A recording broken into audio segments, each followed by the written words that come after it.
Shalom, shalom, bana Nzambe. So pesi bino mbote na kombo na Yesu Kristo. Beto pambori Nzambe, Nzambe azali Nzambe na bolingo, Nzambe na mawa. Na moma okitoka pesi biso. To yoka liloba na Nzambe, oishanjaka bumona biso.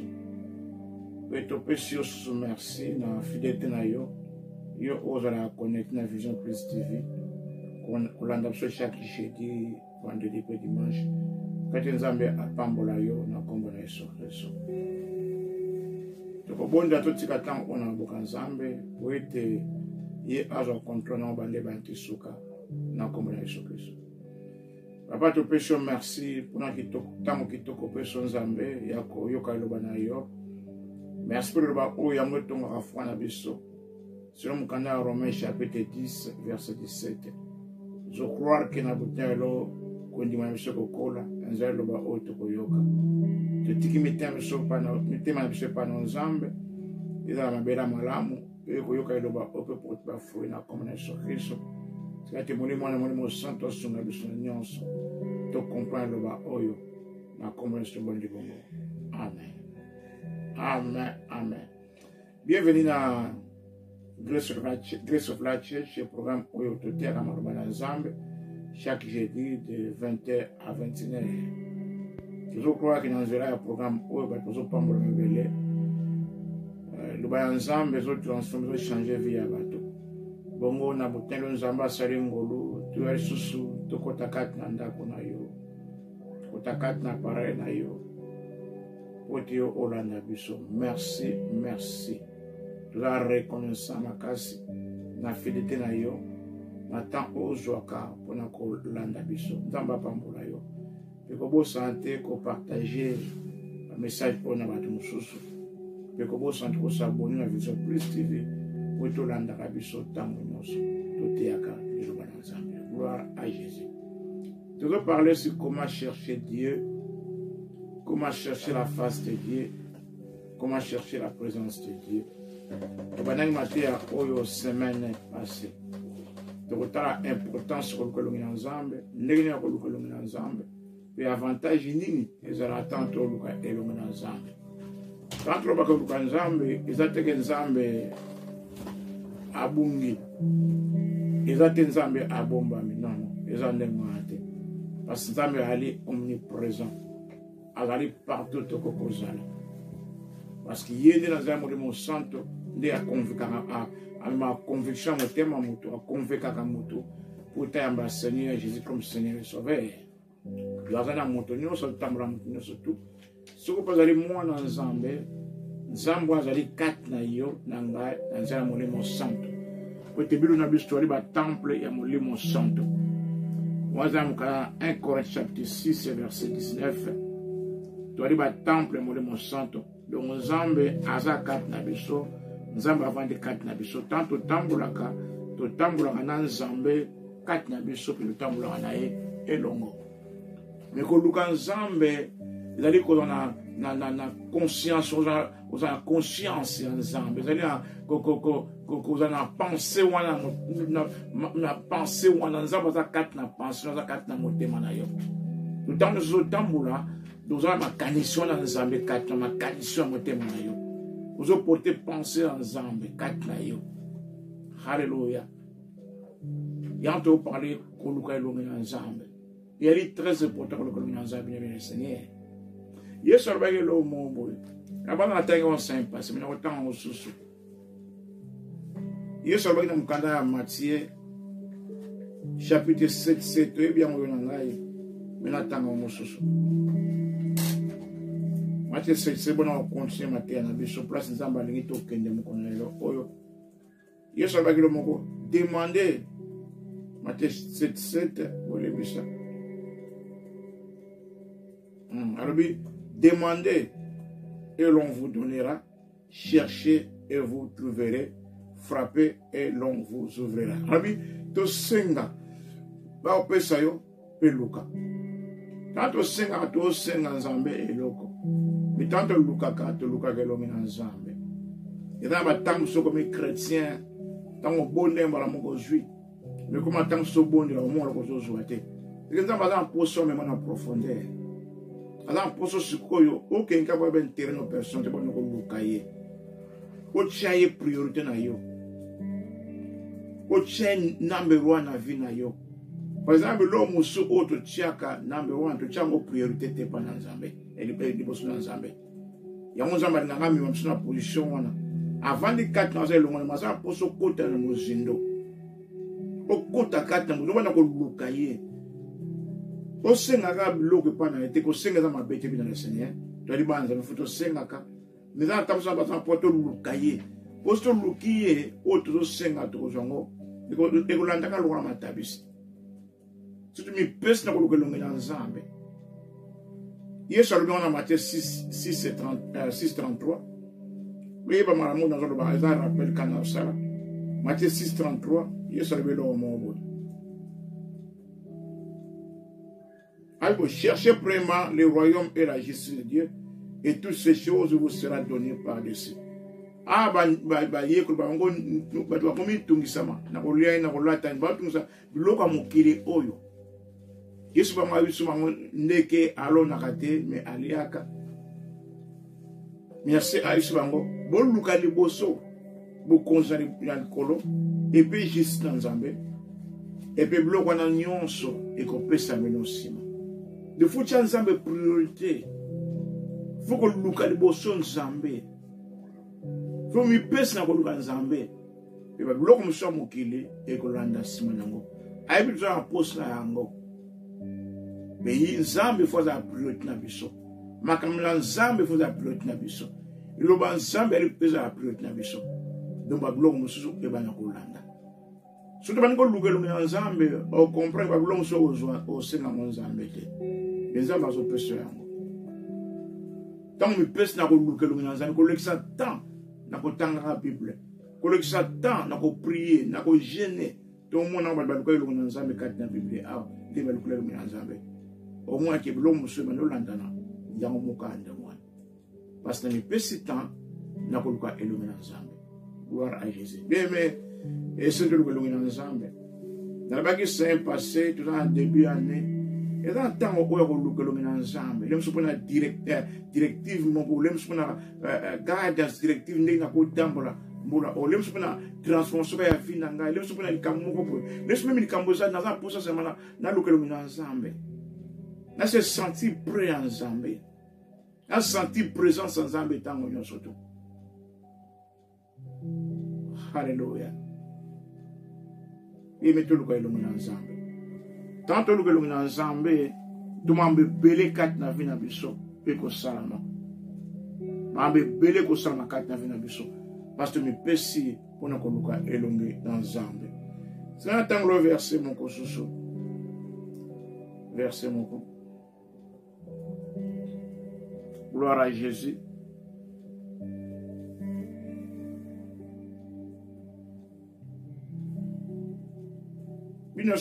Ésaïe 55, verset 6. Ésaïe 55, verset 6. Cherchez l'Éternel pendant qu'il se trouve, invoquez-le tandis qu'il est prêt. Donc, Lucas Nzambe, tant que Zomi Sama, Nzambe Sama, il a lui invoqué tant qu'il est prêt. Bela Nzambe wana. Alléluia. Bela Nzambe wana, tant qu'il est prêt. Alléluia. On peut se faire un verset biblique que eux ont recommandé biso. Tout le cas est ensemble.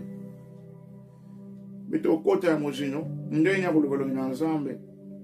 Tout la Bible, bateau va le ensemble, nous avons ensemble, le binding, nous avons ensemble, et puis au talab avantage, il y a ensemble. Dans Job 6, 8, 5 à 6, Job chapitre 8,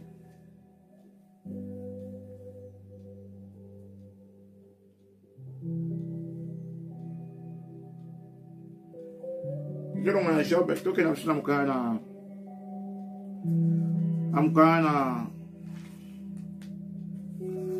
dit Psalm chapitre 10, verset 4. Tant que ce lugar est ensemble, pour ça, tu es ignorant. Les Cambotari qui ont ensemble. peut-être il y a une importance dans la moté. Mais tant que sous bat baluka longi na nzambe te pona orgueil kaka. Baka na ko sana ngai moko na okoka na ngai ngamoko. Na okoka na ngai. Na ko longi na nzambe poani. Pona le satan na ko bonja, pona le satan na ko gêner. Pona le satan na ko tanga Bible. Na luka e pona nini?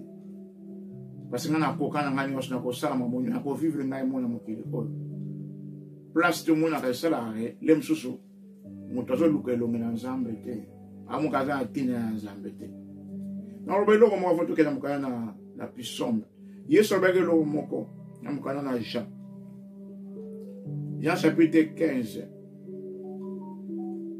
Yesu robelo mon verset 5, Jean 15 verset 16 et 5. Je suis le cep, vous êtes les serments. Celui qui demeure en moi et qui je demeure porte beaucoup de fruits. Là, la phrase de la Bible. Car sans moi, vous ne pouvez rien faire. La phrase de l'année. Abi pas sans ngaï, beaucoup de ça est l'homme. Mais sans Yesu, tout ça est l'homme. Sans jamais tout ça est l'homme. Voilà pourquoi tu as besoin d'un poste en a, il y a beaucoup de Zambé. Parce que sans Yesu, tout ça est l'homme. Sans Yesu, il y a ce que ça la transformé.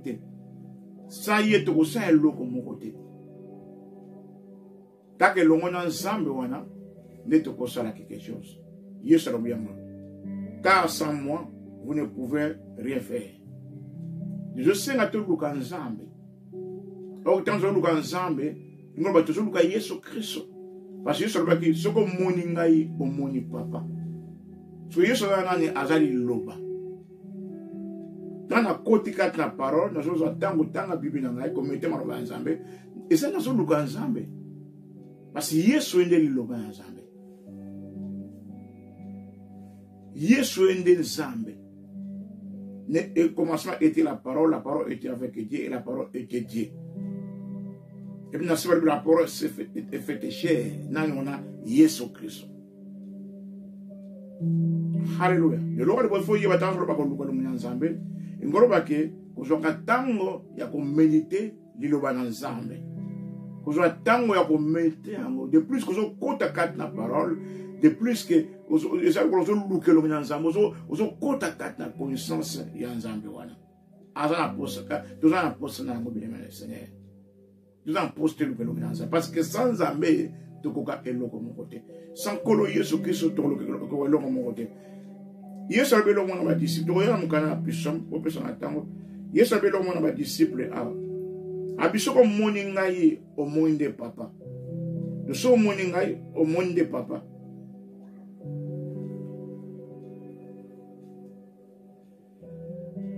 Dans verset 7. Jean chapitre 14, verset 7. Il dit, si vous me connaissez, vous connaîtrez aussi mon Père.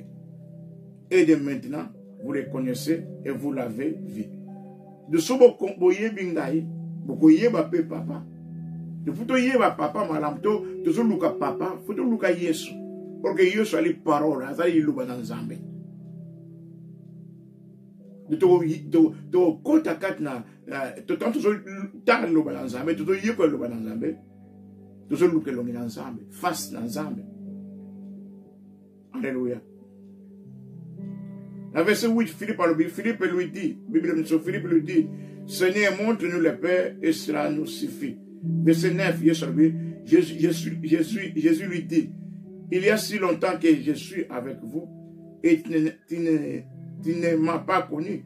Philippe, celui qui m'a vu, a vu le Père. Comment dit-il, montre-nous le Père? Abi o amoni ngai amoni papa. O azo luka Yesu, azo luka Nzambe. O azo luka Yesu kat na parole na ye, azo luka Nzambe. Azo luka Nzambe. Hallelujah. Tango luki Yesu kat na parole, azo luka Nzambe. Mwipesi, motema na mobimba makansi na yo. Papi to luka so mito luki na motema makansi na biso. Nde to komona e. Nde to komona démonstration présence ensemble. Aza longo na biso.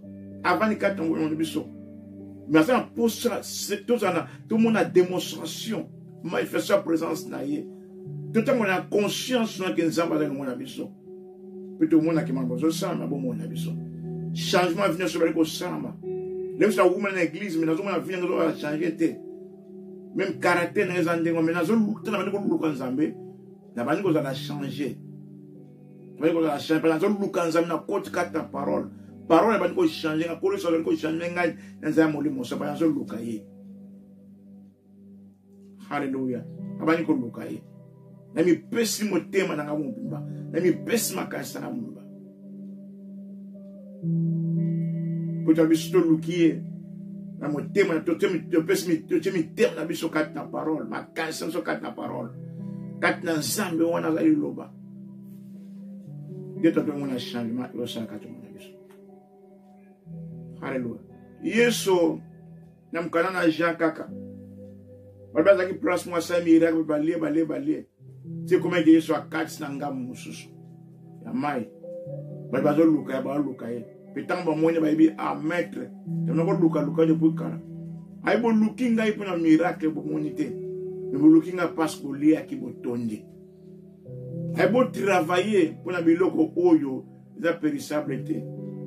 Nous travailler na biloko oyo ezo ma vie éternelle. Au moins dans Zamba au pesabelo. Alléluia. Nous avons luka kan nzambe ti pona biloko oyo mokili oyo. Mais luka nzambe na motema na makaso mbimba. Na biloko ali spirituel, na parole de Dieu, na changement spirituel sur ma vie na yo. Na kamota caractère na moyebi na bonzambo changer makasi. Tout temps on mokana na Jean chapitre 6. Boto zonga na mokana na Psaume. Jean chapitre 6. Jean chapitre 6. Gloire à Jésus.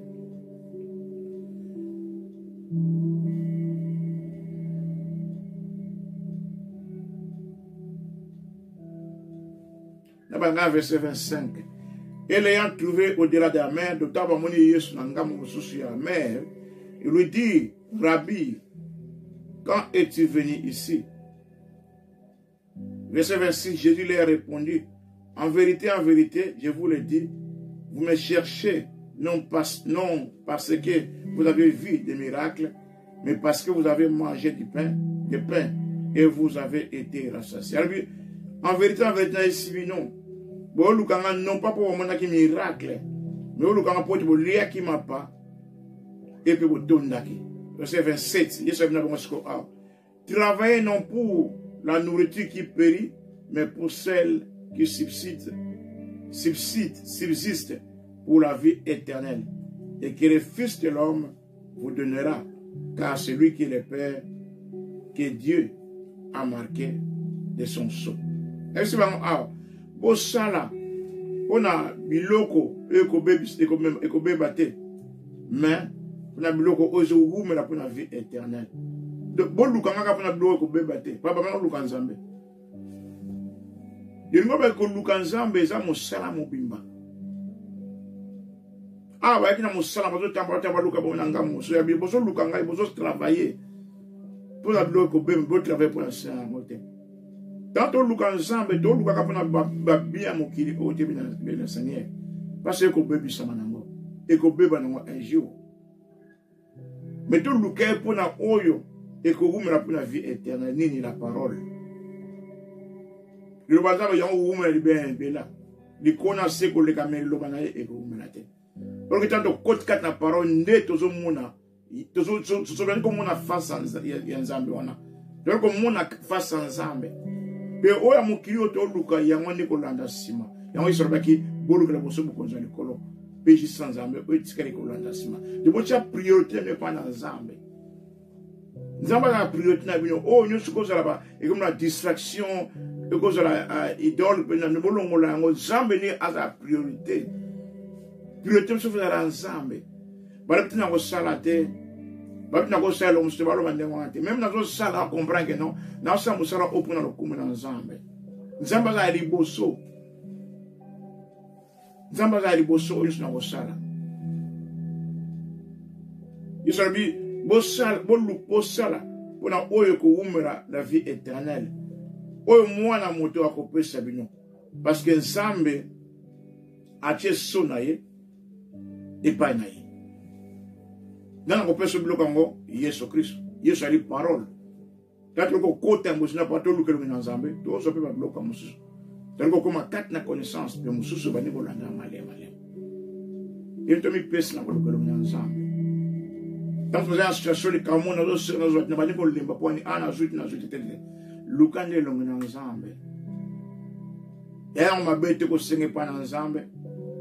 Ya mabete. Mais tsato tsali boso Nzambe liboso. Et autre ko senga na ekolana nango. Tant ko tsa Nzambe liboso. Tu vas la transformer. Babylone se la tozo senge pa na Nzambe. Ça va moi gagner comme hérédité pour na ko zamba. Parce que poste na biso. Azan poste to la transformer ma casse. Parce que ah, so un peu si moi ne logo oil, le monsieur ko bungi sa ependa. Le sina comme na niveau on a té. Le sina comme na caractère on a té. Faut comme na niveau caractère on a. Faut comme na niveau on comprend makambo boy. Bon peut na ko pese logo oil. Mais tant que lu ke lu na Nzambe na bango ate akoki na yemo ko mbala moko. Moi na zo poussa de na connaissance na ngai. Azo yé bangai. Si on a wam se zo na malem. Ote na mi pesi na ko lu ka elu na Nzambe. Gloire à Jésus. Avec l'eau, mon co. Tam stol kwa elu na Nzambe zaka pona ignorance. Toujours il va prendre l'importance ya face Nzambe te, ya ko lu na Nzambe te. To vraiment na zo kipe na ngate nyonso na zo mona ka ngai mona ko sala ngo. Mais Bible démontrer ça lobi sangai boko sa lo mote. Mais tam so za orgueil. Orgueil a muta lobi ke no na okipe na ngate na ko sala ngai moko. Orgueil ndenge mukana na Psaume 10 lobi na biso.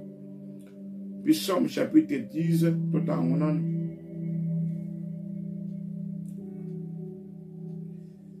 Psaume chapitre 10 verset 4. Bible lobi boye.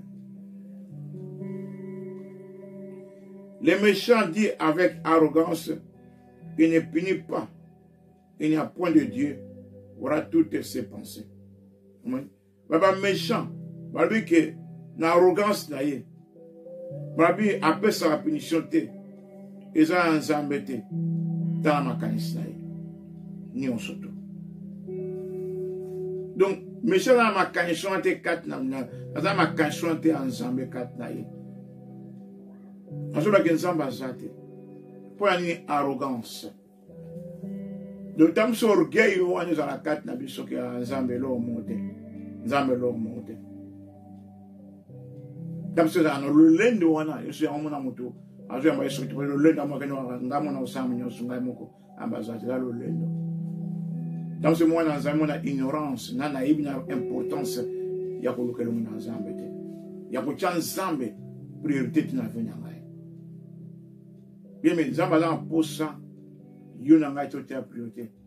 Parce que avantage à mingi tant tie Nzambe number 1 na vie na biso. Tam to luka Nzambe.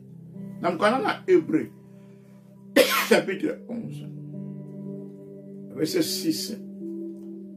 Hébreu livre o lo bla mingi la foi. Ta lo bi awa. Hébreu chapitre 11 verset 6. Or, sans la foi, il est impossible de lui être agréable.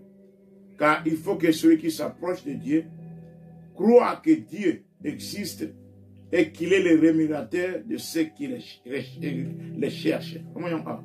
Abi sans qu'on dise, c'est impossible de agréable pour ce plus ensemble. Pour te montrer à ce pousser pas ensemble, il faut croire. Tant que ce pousse pas ensemble, il faut croire. Depuis que nous avons fait Nzambe, c'est na croix. Na croix na Nzambe wana. Or que nous avons ba croyant. Mais faut te coller na foi. O foi ya kanini na ko yoka loba na Nzambe. Tazo yoka loba na Nzambe na to tanga yango. Ezo koso ko ndima na ngai. Ezo pousse nga sikopi ko lukelo na Nzambe. Nazo koma na posa. Na koma na posa. Na koma na posa. Parce que nazo ndima Nzambe wana. So mutandi makate akoluka pelo na Nzambe te pas on dit mana été. Nous avons besoin ya ko kola na foi, ya ko ndima kola super œuvre kuzu o asena ngoma ngota points ngai e ko pusa ngai susu na bana ko lukelo ngina ensemble na bana ko lukelo ngina ensemble eza li kabo moko bo epesa na lukelo ngina ensemble de plus na to ko na vie à foi de plus na posa na so ko lukelo ngina ensemble ko face ensemble ko lukandeli na parole de Dieu de parole wana zo tanga ezo ko sa foi na ngai ezo mema ngai pe na ko na foi donc na zo pusa ngai na zo posa kaka. Il faut que celui qui s'approche de Dieu croit que Dieu existe. Donc, ça, il faut ça obligatoire. Ça peut-être yango penza pour pousser ensemble, il faut croire. Mon toi on dit mon été, moi peut-être pousser pas ensemble ça. Alléluia. Moi pousser ça, moi pas le colonel ensemble ça. Mais il n'y a pas de croire tu as Jésus Christ. Par la grâce nous croire que tu repousses dans continuer le colonel ensemble. Parce que je dis que Zamba existe, que Zamba est réel. Na ko lukelo na ensemble de chanson dimati que Zamba existe. Mais tant yebi que Zamba existe na lukelo na ye. Mais ba continuer ko loba ka ba continuer ko loba et qu'il est le rémunérateur de ceux qui les cherchent. Mais il doit récompenser ka bateau ba lukaka ye. Donc Zamba ye moko ali récompense pour na bateau ba so ko luka ensemble. Dans une personne na ko luka ye. Mais qu'on soit récompense avec moi. Donc, les gens veulent moi sa récompense. Tant qu'il récompense, d'abord, vous comprendre le Seigneur. D'abord, vous comprendre l'importance de nous ensemble. L'importance de nous ensemble. Nous devons comprendre très bien. D'abord, nous devons comprendre le message. D'autant où le kisaka, il y a autant la Bible, il y a Luka Nzambe et ça en 20. Nzambe est mon rémunérateur, il récompense d'ailleurs rémunérateur. De plus que je pousse ça, de plus que je connais les poissons. De deep calls unto deep. De profondeur, je colla, je compte la profondeur. La Bible, je pousse un peu, mais je pousse un peu, mais je asa le mona biso malinga pito to poussa makasi pe na ye pour biso a force ami force na te pour te na poussa na penza bona biso yamba Yesu Kristo biso te luka kinzambe yenda luka biso yango Yesu ay kat na mukile ko mais tanto yambi Yesu Kristo na ko fanda kat mona biso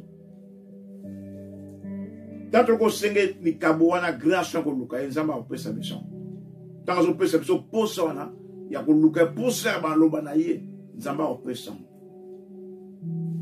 Amen. De toko senga ngo pesa me pesa nga poussa kuluka yo. Tami Mose lo muno kat na ngai. Pona ba ki c'est passé. Ya ba moment mususu ngo ba ke non peut-être senti que asa lo ngono nzamba ozo senti pour la présence de Dieu te. Pour aller. Ça c'est une raison. Même so to tsabi lo mususu na liboso. To tshaba lo mususu na place ensemble. To zo ka se peut nzambe na mtema na biso na makanisa biso.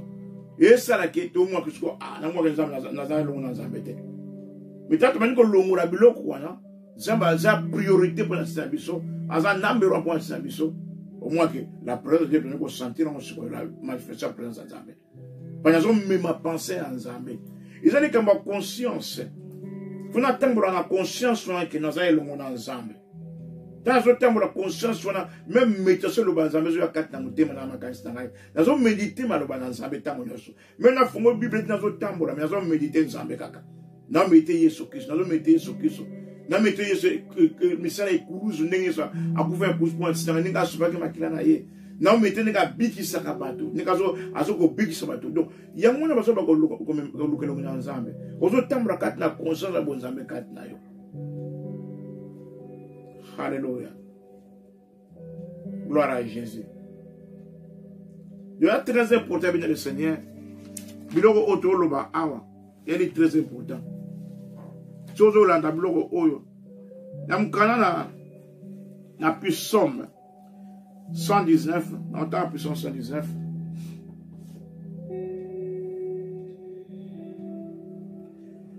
Puissance 119.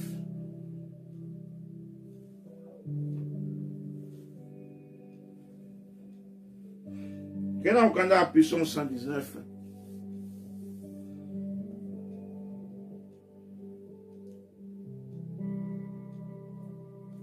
Verset 2. Maintenant, Bible heureux ceux qui gardent ce précepte, qui les cherchent de tout leur cœur. Ba mbolama. Bada ensengo. Oba garda ka précepte maloba na Nzambe. Ke bazo lukaye na mutema na bongo mbanyosto. Do tazo bomba maloba na Nzambe kat na ngai, e ngoba ke nazo luka Nzambe. Do to luka Nzambe na zai loba. Parce que loba Nzambe za na Yesu Kristo. Yesu abiso moni na moni papa. Yesu na moni la présence de face à Nzambe. Présence Nzambe ko se mefisa bongo na ngai. Funa chia maloba na Nzambe na mutema na ngai. Kazo luka na Bible. Kazo zongo na Bible nazo vonsa mutema. Nazo luka Nzambe na mutema. So mutema na ngai mi pesa kati na loba na Nzambe. Fo loba Nzambe zo ka place na mutema na ngai. Loba Nzambe zo place kati na makanisi na ngai. Hallelujah. Funa yoka ka loba wana. Funa tanga loba wana. Yango neza ko luka na Nzambe. Parce que nazo luka face na Nzambe. Na komona yeka kati na loba na ye. Na comprendre kati na loba na ye. Funa mi pesa kati na loba na ye.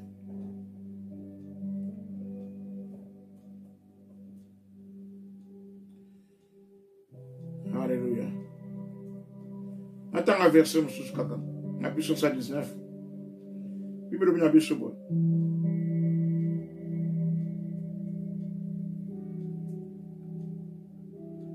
Je marcherai au large, car je recherche tes ordonnances. Amino kovana ngo tambula na kimia, ngo libre. O nazo luka liloba na yo. Zomo. Na luka liloba na yo, na luka Nzambe. Pena ngo tambula na kimia. Pena ngo tambula na liberté na soto. Na ngo tambula na liberté. Pena nazo luka yo. Alléluia. Gloire à Jésus. Le Nzambe aïe rémunérateur na obazo lukaye. Aïe récompense na obazo lukaye. C'est l'avantage en koluka na Nzambe.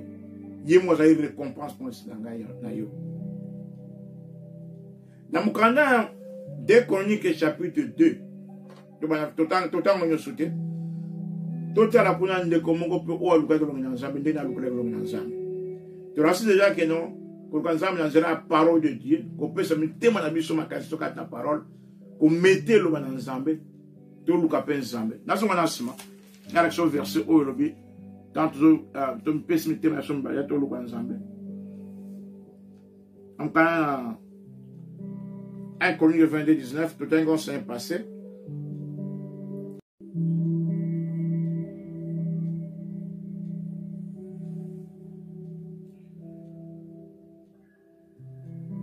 Chapitre 22, verset 19. Appliquez votre cœur et votre âme à chercher l'éternel. Donc, il faut me passer mes thèmes à l'abino, mais âme à l'abino qu'on loue ensemble. De tout loue ensemble, il faut thème à l'abino engagé. Âme à engagé. Et là, il y a des colotés. Donc, on va mettre le ensemble. Il faut mon thème à engagé. Et puis, ma canisse n'engagé. Et là, il y a des colotés. Il faut que je temps d'engagé dans le ensemble. Aliko tanga Bible aliko medita ngo izanya so luka Nzambe na rubiteli kamba iloko aliko bilabi ke batam so la mom ke eza mom ke lemsu za busy tout ça mais tam so za za pesu na temps on a temps on appelle la va na tanga Bible na so luka Nzambe na so tout na ba question na so luka pensa na luka Nzambe kat na lobana ko mete lobana Nzambe kuna so temps ya ko luka Nzambe tamo ya qualité penza ya malamu na ko lokolo na Nzambe kezape na mukonzi moko na Bible o ba bengi Josaphat ye pa lokolo na Nzambe mena l'action ndenge ya lokolo na Nzambe to continue enseignement oyo moi o bombimba peut-être kalami to sukisa mais to continuer yango moi o mba c'est pour to continuer pour to comprendre avantage que le colon ensemble peut être tellement de combiner la Bible au bal colon ensemble ni estamina bon na bango Tant que le roi Jafat a loué l'Onginanzambe a. Après, c'est les fils de Moab et les fils d'Amon, et avec ceux, avec eux, des Maonites, marchaient contre Josaphat pour lui faire la guerre. Verset 2. On veut en informer Josaphat et en disant, une multitude nombreuse s'avance contre toi depuis l'autre côté de la mer, depuis la Syrie, et ils sont à Satson, Tamar, qui est dit, verset 3, dans sa frayeur, Josaphat se disposa à chercher l'Éternel et il publia un jeûne pour tout Juda. Josaphat va lui à se disposer pour que l'Onginanzambe et à publier qui gêne. Gêne peut prier pour na Juda, ce peuple, surtout.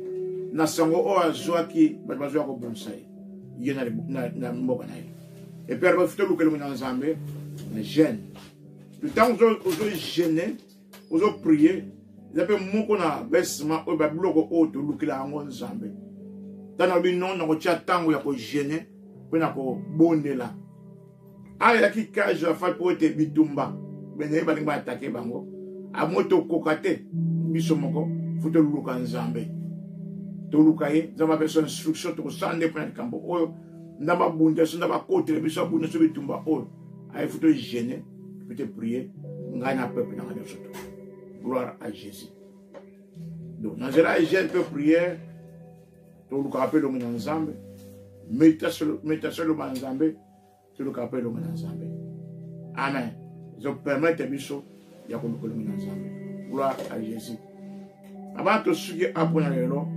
beaucoup de compter semaine prochaine. Nalingo zanga te semaine prochaine à partir de 21 landa biso. Donc là c'est important de côté muzindo penza avantage nini ya ko longo Nzambe to mo na Bible bato ba ko longo Nzambe di ça ina mo na bango. Donc Nzambe par la grâce de ko funga biso ko fungula susu ba révélation ma lo banaye pour te comprendre tina penza ko longo Nzambe e ko bonda na personne grâce ona ya ko lukaka elongi na ye na kombo na Yesu Christ parce ça ye to ko eloko mo côté merci non ko la connecter na boutin elo na croire que yo pambro na matea oyo na croire que pambro na yango merci pour la fidélité na yo zamba koncho ko batira yo abatira botana mumba na kombo na Yesu Christ na ko bonda point na yo papa na kombo na Yesu Christ on peut se merci parce que nous avons malamu. Mais pour nous, nous allons continuer à bouter de gloire. Pour nous, nous allons grâce à nous. Il y a pour nous caillou. Grâce à nous, ensemble. Grâce à nous, nous allons nous bimba. Ma question bimba na kombo na Yesu Kristo. Et puis c'est na bango. Na bonne nzambe nous connaissons tout ce makat na santé na ye. Na pas mes maladies bimba zo tabana nzambe na kombo na Yesu Kristo. Bika mi kuwa na yo, bika makila na yo, bika zo tuluma. Tout na mobimba il a été jusqu'au pied na kombo na Yesu Kristo de te bonne bongo amen to bona suka pour un bien le Seigneur on va te côté lobby là notre partie à 22h pour la chambre de prière programme auto bonde là ensemble tu vas ma pambola yo to tanga ba kombo te Nzambe ye muka ebino katina motema zamba yebi bato baza fidèle na programme o amba pambola bino na kombo to bonne bongo bye bye.